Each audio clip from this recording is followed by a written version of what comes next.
Hi beautiful people, welcome back to my YouTube channel. This is me guys, Sanwin. You are watching Sun Non-Stop. तो guys again I'm back with another video.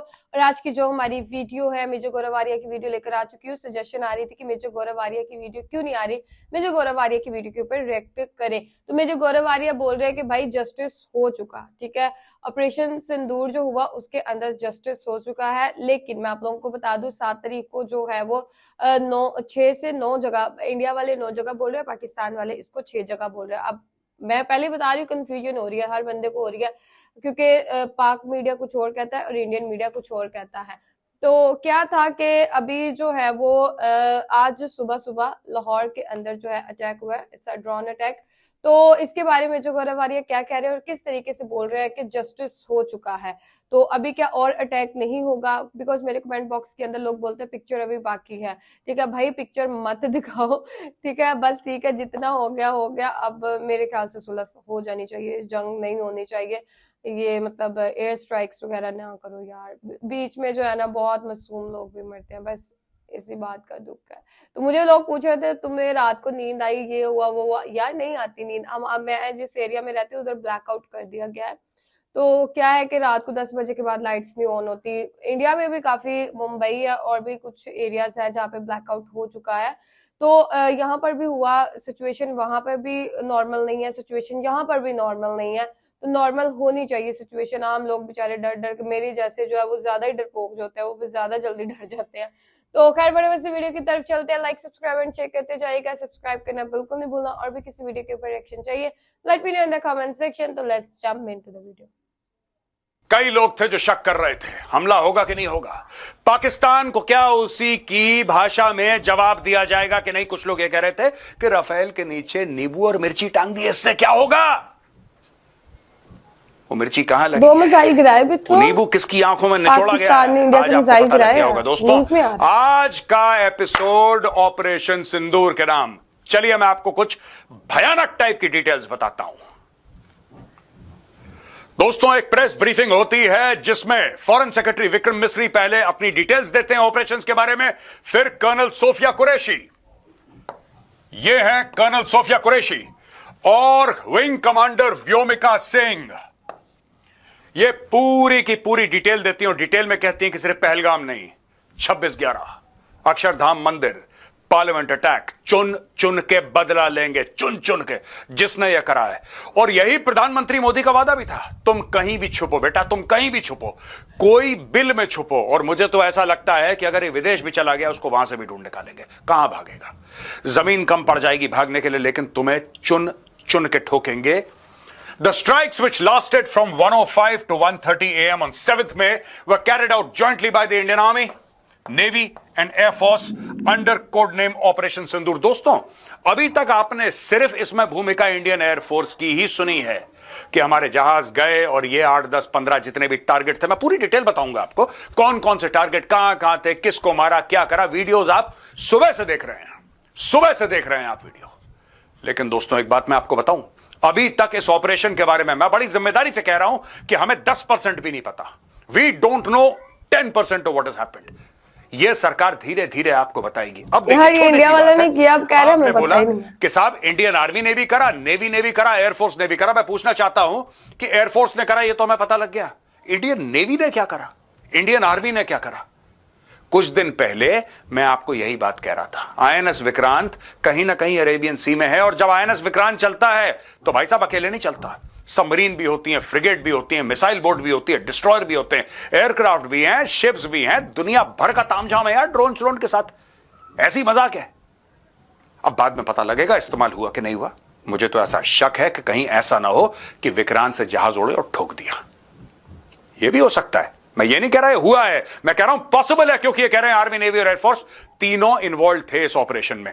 Tri services को operation हुआ है, ये पहली बार हुआ 1971 के बाद। अब मैं और आपको डिटेल्स बताऊंगा दोस्तों।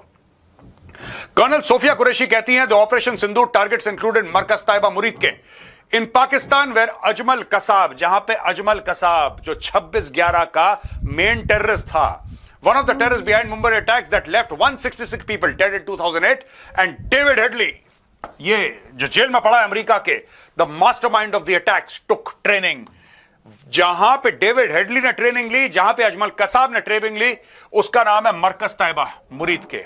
मिट्टी में मिला दिया, मिट्टी में मिला दिया। वो जो बिल्डिंग थी जहां पे ये लोग ट्रेनिंग ले रहे थे कि भारत में भारतवासियों की किस तरीके से हत्या करेंगे, आज वहां पे कुछ नहीं है, सिर्फ मलबा है और जेसीबी से बच्चे भी बहुत मरे दोस्तों, जेसीबी से। बड़े एम्बुलेंस कम पड़ गई वहां पे, एम्बुलेंस कम पड़ गई है, चुन चुन के ठोका है, चुन चुन के इंडियन एयरफोर्स ने ठोका है। इसमें फौज का किरदार है, यानी कि इंडियन आर्मी का क्या किरदार है और इंडियन नेवी ने क्या काम करा है, यह हमें धीरे धीरे पता लगेगा। जैसे मैंने आपको बोला, हमें अभी 10% नहीं पता इस मामले में, 10% नहीं पता जो मीडिया दिखा रहा है। अब तो परतें खुलेंगी, जैसे प्याज की परतें होती हैं, धीरे धीरे खुलेंगी। दोस्तों, सरकारी ब्रीफिंग में हमें यह पता लगा कि ये 21 टारगेट हैं, ये कैंप्स हैं। एक एक करके मैं आपको बताता हूं। 21 मतलब 9 भी बाकी। सैयदना बिलाल, मस्कर ए अक्सा, चेलाबंदी, अब्दुल्ला बिन मसूद, दुलाई, गड़ी हबीबुल्ला, बदरासी, बालाकोट, ओगी, बोई, सेंसा, गुलपुर, कोटली, बराली, टुंगी, बरनाला, महमूना जोया, सरजल, मुरीद के और बहावलपुर। ये पॉइंट 20 और पॉइंट 21 बहुत जरूरी है भाई साहब, ये देखना जरा, इनकी स्टोरी अलग से सुनाऊंगा मैं। ये देखिए साहब, ये आप देख सकते हैं, ये लाइन ऑफ कंट्रोल है। ये जो पिंक लाइन है, ये डिनोट करती है line of control. This is POJK, Pakistan occupied Jammu और कश्मीर, जो POK भी हम बोलते हैं, POJK भी बोलते हैं। ये सारे के सारे कैंप्स आप देख रहे हैं यहां पे। ये देखिए साहब, ये पूरा इलाका, ये तो POK में है। लेकिन भाई साहब, ये लाहौर के बगल में क्या है?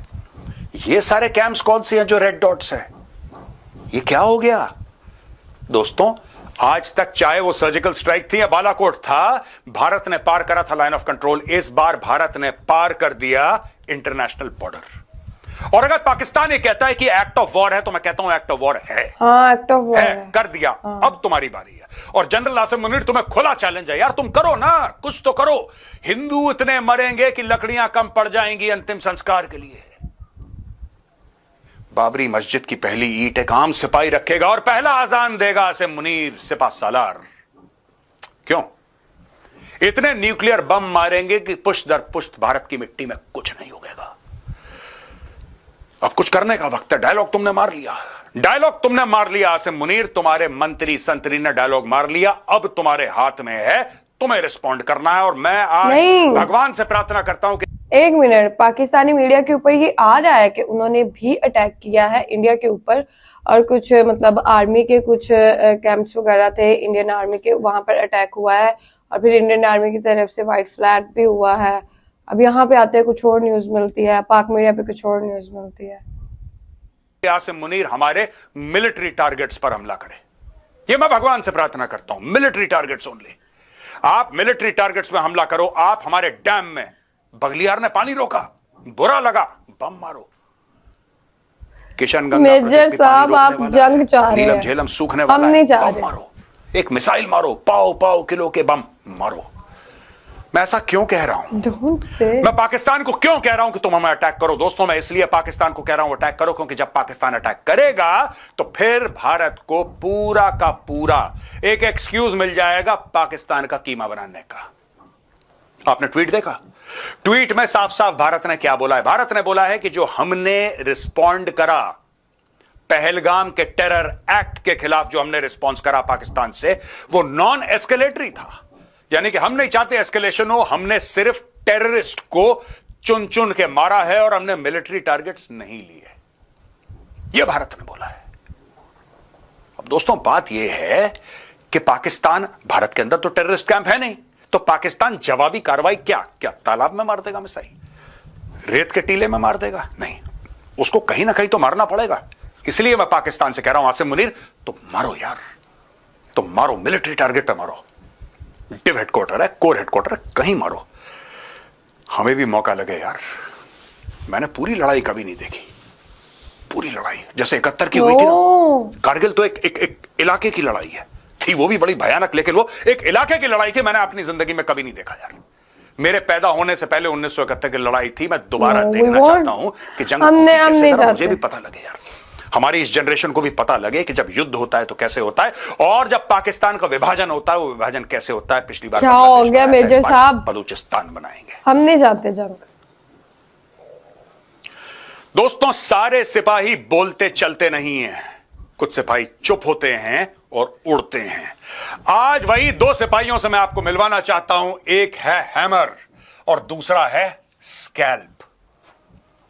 ये दोनों घुस गए पाकिस्तान के अंदर हर हर महादेव कह के। दोस्तों, ये हैमर मिसाइल है, ये देखिए साहब, एयरक्राफ्ट में लगा है। ये मिराज 2000 में लग सकता है, ये रफेल में लग सकता है, ये F-16 में लग सकता है, तेजस में लग सकता है, मिग 29 और सुखोई में भी लग सकता है। एक्यूरेसी 10 मीटर, यानी जहां मारेंगे 10 मीटर के आसपास इसकी एक्यूरेसी है। दोस्तों, इसका वॉरहेड है 250 किलो का, यानी कि इसके अंदर 250 किलो बारूद है। ये नॉर्मल बारूद नहीं है, दिस इज एक्सट्रीमली पोटेंट। इसमें केमिकल कॉम्पोजिशन अलग अलग होती है जो 250 किलो को ऐसा बना देगा कि आपको लगेगा कि एक बार इंद्र भगवान गुस्सा हैं, क्रोधित हैं। 250 किलो का warhead, length 3.1 metres, operational range over 70 kilometres and total mass 340 kilo का। ये मारा वहां पे, ठैक से गया, उड़ के गया सुपरसोनिक स्पीड पे, सब खत्म। दूसरा हमारा जाबाज सिपाही Scalp also known as Storm Shadow. ये देखिए साहब, इसके अंदर ट्रांसपोर्ट है। मिराज 2000 में लगता है, रफेल में लगता है। आपको क्या लगता है कि कौन से जहाज में लगा होगा? Obviously Rafale. रफेल पूरे के पूरे एक्शन में थे। इसकी हाइट है 480 मिलीमीटर, विंग स्पैन 3 मीटर है, ऑपरेशनल रेंज 550 किलोमीटर, 550 किलोमीटर का इसका रेंज है। स्कैल्प का मैक्सिमम स्पीड आप ये देखिए, मैक 0.95, यानी कि almost the speed of sound. आप इसको मैक 1 मान सकते हैं। इसका टोटल जो वेट है वो 1300 किलो का है और 450 किलो का वॉरहेड है। लेंथ है 5.1 मीटर्स। दोस्तों, आप खुद सोचिए कि जब 450 किलो का हाई एक्सप्लोसिव वॉरहेड लेके ये उड़ा होगा ध्वनि की स्पीड से और घुस गया होगा हाफिज सईद की बिल्डिंग में, तो क्या वहां पे कहर मचा होगा और क्या तूफान आया होगा वहां पे। अरे मर गए, भागो, मर गए, क्या हो गया? तो हाफिज सईद वहां पे तो बैठा नहीं था, वो सर्जिकल स्ट्राइक हुई। ये तो सर्जिकल स्ट्राइक है, ये तो झूठ बोल रहे हैं। फौज पे बच्चे हैं वहां पे, बच्चे मरे। तुम झूठ बोलो, मोदी को चुनाव जीतना है? बालाकोट, कुछ नहीं हुआ बालाकोट में, कुछ कौवे मरे हैं, कुछ पेड़ गिर गए। झूठ बोल रहा है, चुनाव जीतना है मोदी को। आज की तारीख में दोस्तों, हमने तो क्या ही प्रूफ देना था, पूरा पाकिस्तान सबूत दे रहा है, पूरा पाकिस्तान सबूत दे रहा है। और यही ट्वीट मैंने करा था दोस्तों कुछ दिन पहले। मैंने बोला the construct of India's retaliation punitive. Number 1 punitive. क्या मतलब है प्यूनिटिव का? प्यूनिटिव का यह मतलब है कि पाकिस्तान को पता लगना चाहिए कि कौन से जुर्म की उसको सजा मिल रही है। डिस्प्रपोर्शनेट, जितना पाकिस्तान ने करा है उससे कहीं ज्यादा उसको सजा मिलनी चाहिए और विजिबल दिखना चाहिए। ये सीक्रेट में ना हो, सर्जिकल स्ट्राइक ठा बालाकोट बुम कट, किसी ने देखा नहीं, बीच जंगल नहीं, ये तो बीचों बीच शहर में ठोका इनको जाके। आज की तारीख में वही पाकिस्तानी जो बालाकोट और सर्जिकल स्ट्राइक के लिए कह रहे थे कि नहीं साहब ये तो इंडिया ने झूठ बोल दिया, आज वो भी नहीं कह पा रहे, वो खुद प्रूफ दे रहे हैं, कह रहे हैं साहब मेरे सामने बम फूटा है, कैसे मान लें झूठ बोल रहे हैं? सामने बम फूटा है, सामने कहर मचा दिया, शहर में आग लग रही है वहां पे। यह जरूरी था। और यहां दोस्तों पाकिस्तान ने वही फर्जीवाड़ा करा जो पाकिस्तान आज तक करता है, जो मुल्क ही फर्जीवाड़े में बना है। यह बताने से पहले मैं आपको बता दूं दोस्तों, बहुत पुराना एग्जाम्पल है 1971 की लड़ाई का। आपको पता है 16 दिसंबर पाकिस्तान ने सरेंडर करा। 15 दिसंबर ये अपने लोगों को क्या चूरन खिला रहे थे? ये 15 दिसंबर को ये कह रहे थे कि लड़ाई चलती रहेगी जब तक हम भारत को नहीं हराएंगे इंशाअल्लाह, और जीत हमारे बहुत करीब है, फतेह बहुत करीब है। यह पाकिस्तान कह रहा था। जस्ट इमेजिन, सोचो कितनी मक्कार कौम, कितनी झूठी कौम, कितनी फरेबी कौम। आज की तारीख में यह कह रहे हैं कि पाकिस्तान डाउन्स 5 इंडियन जेट्स। हाँ, ये न्यूज चल रही है। ये फेक है। कौन से 5 इंडियन जेट्स? भाई एक तरफ आप ये कह रहे हो कि इंडियन जेट्स पाकिस्तान के अंदर नहीं आए, उन्होंने पीओके के अंदर भी नहीं आए, वो उन्होंने इंटरनेशनल बॉर्डर भी क्रॉस नहीं करा, ये पाकिस्तानी खुद कह रहे हैं। ये पाकिस्तानी खुद कह रहे हैं कि ना उन्होंने लाइन ऑफ कंट्रोल क्रॉस करा है इंडियन जेट्स ने, ना उन्होंने इंटरनेशनल बॉर्डर क्रॉस करा है इंडियन जेट्स ने। इन्होंने अपनी तरफ से ही मिसाइल, ओ भाई साहब, अगर हमने अपनी जमीन से मिसाइल मार दी या फिर लाइन ऑफ कंट्रोल के हमने अपनी तरफ से हमने मिसाइल मारी, तो फिर तुमने हमारे प्लेन कैसे गिरा दिया? कैसे गिरा दिया? ये 4 टीन के टुकड़े पकड़ के दुनिया को दिखा रहे Indian plane, Indian plane, Indian plane. झूठी कौम, मक्कार कौम, बी कैटेगरी की सी ग्रेड कौम। India force to raise white flag admits defeat, अता तारण। ये वही है नारियल का बच्चा। देखिए एडिटर, इसकी शक्ल दिखाओ नारियल की। ये देखो, इसकी मूछें नहीं है, सिर्फ दाढ़ी है, हाफ मैन लगता है। ये देखो इस आदमी को, ये क्या कह रहा है? White flag. इन्होंने किसी के घर के पीछे सफेद झंडा दिखाया, कहता है कि वहां पे इंडियन आर्मी ने सफेद झंडा, वो पाकिस्तान से डर गए। यही तो झूठ फरेब पे ये मुल्क बना है दोस्तों, झूठ और फरेब पे ये मुल्क बना है। ये सब झूठे मक्कार सी कैटेगरी के बी ग्रेड लोग, 25 करोड़ के 25 करोड़ फरेबी ये, ठीक है। और यहां पे देखिए 25 करोड़ के 25 करोड़ फरेबी नहीं, समझ आई? ओ भाई, इंडिया एडमिट्स 3 जेट्स डिस्ट्रॉयड। आपने ऐसी कौन सी प्रेस कॉन्फ्रेंस देख ली जिसमें भारत ने बोला हमारे 3 जेट? एक मिनट, 25 करोड़ के 25 करोड़ कैसे फरेबी हो सकते हैं? ठीक है, मुझे ये बात पहले भी नहीं अच्छी लगी, ना आज अच्छी लगी कभी मुझे गोरावारिया की ये बात। बिकॉज यहाँ पर देखिएगा, यहाँ पर आप हर बंदे को नहीं कह सकते, यहाँ हर रिलीजन का बंदा रहता है, हर तरह का बंदा यहाँ पे पाकिस्तान के अंदर रहता है, फिर आप उन सब लोगों को भी पॉइंट आउट कर रहे हैं। गिर गए, इंडिया एडमिट्स। तो दोस्तों मैं आपको बात बताऊं, पाकिस्तान की एक खासियत है, इनका इंग्लिश का मीडिया हो, इनका उर्दू का मीडिया हो, इनका पंजाबी मीडिया हो, सारे के सारे मक्कार, एक अंग्रेजी में झूठ बोलता है, एक उर्दू में झूठ बोलता है, एक पंजाबी में झूठ बोलता है, और ये एक दूसरे को झूठ बोलते रहते हैं। अपने बच्चों से झूठ बोलते हैं, इनके बच्चे बड़े होते हैं वो अपने बच्चों से झूठ बोलते हैं। ये है इस कौम का कैरेक्टर, अदरवाइज कैरेक्टरलेस कौम। दोस्तों मैं आपको बता दूं, आने वाले दिनों में, आज इंक्लूडिंग टुडे, आने वाले दिनों में आप देखेंगे पाकिस्तान का जबरदस्त प्रोपेगेंडा, ये हो गया वो हो गया। कुछ विश्वास मत करना, जो चीज पाकिस्तान से आई है मान के चलो झूठी है, मान के चलो झूठी है। ये मक्कार कौम है, झूठी फरेबी फ्रॉड कौम है ये। इसने कभी सच नहीं बोला, इसने अपने लोगों से सच नहीं बोला। आपको क्या लगता है अब सच बोलेंगे ये अब सच बोलेंगे? ये कभी सच नहीं बोलते। आप ऑफिशियल गवर्नमेंट ऑफ इंडिया की ब्रीफिंग सुनिएगा, जो गवर्नमेंट ऑफ इंडिया की ब्रीफिंग है, जो आर्मी नेवी एयरफोर्स की ब्रीफिंग है, वो बताएंगे ये पाकिस्तानी सब झूठ ये इसी में तेज हैं, ये इसी में तेज हैं। ये लड़ नहीं पाते, इनकी औकात नहीं है, क्योंकि इनके सारे जर्नलों ने अपनी बीवी बच्चे बाहर भेज दिए, डर के मारे, जैसे पत्ता कांपता है कांप रहे हैं। लेकिन अपने ट्विटर वाले जो इनके लोग हैं, खिलाड़ी हैं, एक्स पे, इंस्टाग्राम पे, यूट्यूब पे, झूठ बोलो झूठ बोलो। ये तो अच्छा हुआ कि सबके सामने अटैक कर दिया हमारी फौजों ने, वरना ये बोलते कि अटैक हुआ ही नहीं। मैं आपको बता रहा हूं, ये तो आप मान रहे हैं ना, फोटो खींच रहे हैं, इंस्टा पे डाल रहे हैं। क्यों डाल रहे हैं? क्योंकि ये सबके सामने हो गया यार, ये इतना विजिबल हो गया, इतना ज्यादा विजिबल हो गया कि आप बना ही नहीं कर सकते। आप ये कह ही नहीं सकते कि हो कैसे गया, नहीं हुआ है। यू कांट डिनाई, इसलिए इनको मजबूरन मानना पड़ा। लेकिन अब ये मैं कह रहा हूं पाकिस्तानियों से कि तुम ये कह रहे हो ना, मैं पाकिस्तानियों से कह रहा हूं, तुम कह रहे हो ना तुमने 5 इंडिया के जेट गिराए, और भाई साहब मैं कह रहा हूं तुमने 50 गिरा दिए। खुश हो गए? खुश हो गए? तुम 100 गिरा दो यार, तुम 100 गिरा दो। कुत्ते की पूंछ तो वैसी की वैसी रहेगी, अब काट के इसको डॉबरमैन बनाना पड़ेगा, तब जाके ये लोग मानेंगे।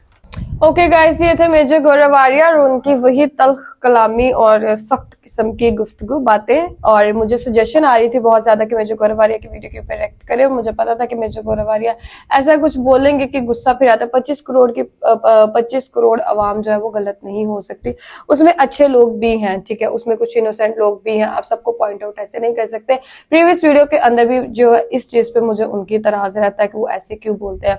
रही बात जंग की, तो जंग अगर होती है ना, एक बात बिल्कुल ठीक में जो गोरावारियन के लाइक जो अमीर लोग होते हैं ना, वो अपने बच्चों को, चाहे वो इंडिया से हो पाकिस्तान से हो, गवर्नमेंट के इश्यूज चलते हैं ना आपस में, आम लोगों के आपस में कोई इश्यूज नहीं है, तो ये भला लोग क्या करते हैं, ये अपने बच्चों को सबसे पहले सेफ जगह पे बाहर फॉरेन कंट्रीज के अंदर भेज देते हैं कि भाई आप लोग वहां पे सेफ हो जाओ।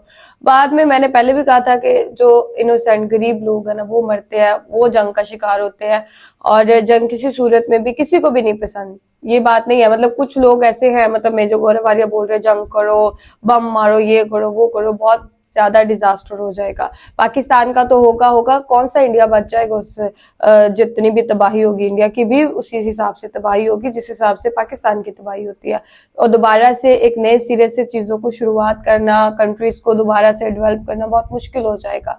और 1971 की जंग देखना चाह रहे मिर्जा गोरवारिया, कह रहे मेरे पैदा होने से पहले की थी, तो अभी मैं चाहता हूँ कि दोबारा हो, लेकिन हम नहीं चाह रहे ये जंग हो। और रही बात उस मीडिया का कि वो मीडिया झूठ बोलता है, ये मीडिया सच बोलता है, तो एक चीज मैं बोलना चाहूंगी, वाकई जब मैं इंडियन मीडिया की बात सुनती हूँ तो वो अलग न्यूज होती है, जब पाकिस्तानी मीडिया की बात सुनती हूँ, न्यूज सुनती हूँ, वो एक अलग न्यूज होती है। तो चीजें मतलब बहुत ज्यादा कंफ्यूजन जो है वो क्रिएट होती है कि ये मीडिया कुछ और कह रहा है, वो मीडिया कुछ और कह रहा है।